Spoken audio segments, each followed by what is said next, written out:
inteligência artificial está cada vez mais perto de nós.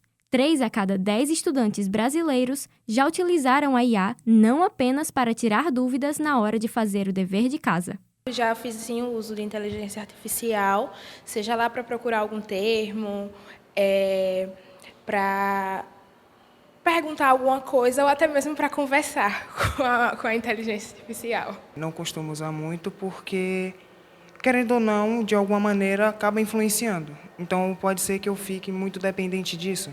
Então eu prefiro ou estudar por via do que os professores mesmo enviaram ou fazendo pesquisa, etc. Mas também não digo que eu nunca usei. Apesar de ser quase inevitável, o uso de novas tecnologias na educação ainda divide opiniões. O grupo de pesquisa do professor Paulo Boa Sorte trabalha com o tema há 5 anos. Nós temos trabalhado com os impactos que a inteligência artificial, as realidades aumentada, virtual e mista, o metaverso, tem no offline e no online das escolas. Por que a gente diz offline e online? Principalmente porque o offline se refere àquelas escolas que não têm acesso à internet.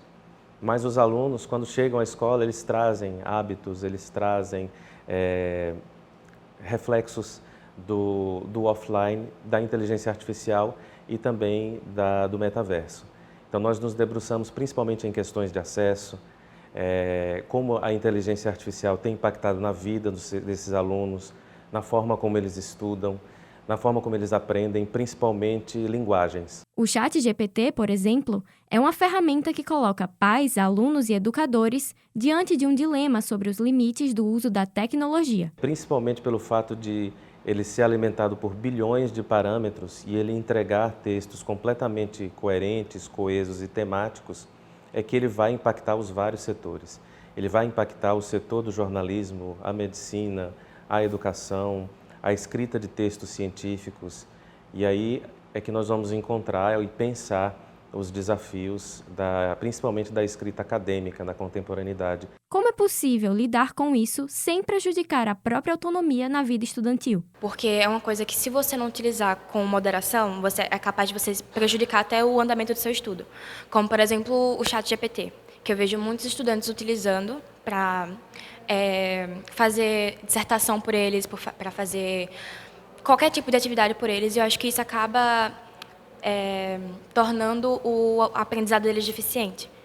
Porque você se perde na sua aprendizagem, você deixa de aprender algo, você deixa de praticar o que você está aprendendo na teoria, para deixar com que um robô faça isso por você. Inês é professora de inglês na rede pública de ensino em Sergipe há 10 anos. Foi a partir da própria experiência em sala de aula que ela procurou estudar mais a fundo os desafios para a aprendizagem da língua inglesa nesse contexto tecnológico. É uma pesquisa autoetnográfica, então eu vou pesquisar a minha própria prática pedagógica, né, para entender se o uso dessas ferramentas de inteligência artificial, sobretudo a inteligência artificial generativa, que é o caso do GPT-3, né, desses algoritmos que nós temos visto tanto na mídia, a utilização dessas aplicações na aprendizagem de língua inglesa, com o objetivo de desenvolver a autonomia dos alunos, né? A autonomia da aprendizagem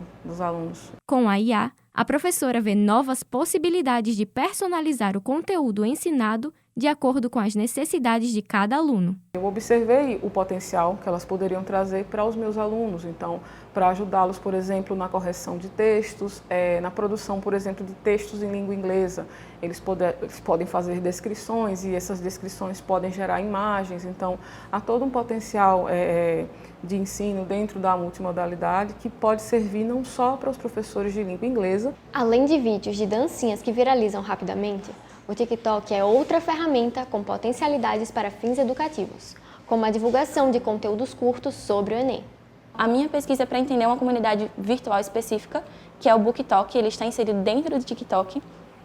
E lá eu quero entender como que os algoritmos, ao mostrar cada vez mais conteúdo sobre livros, sobre resenhas literárias, sobre esse universo dos livros, como que isso tem afetado a aprendizagem de leitura e escrita desses alunos. Trabalhar a agilidade emocional, reforçar a consciência coletiva e despertar a curiosidade intensa são caminhos que nós, humanos, devemos trilhar diante dessa nova era. Eu acho que a inteligência artificial não pode substituir a capacidade de autonomia do próprio aluno, sabe? Por exemplo, de criar dissertações, de responder uma questão, de ter controle sobre o que fazer em uma questão.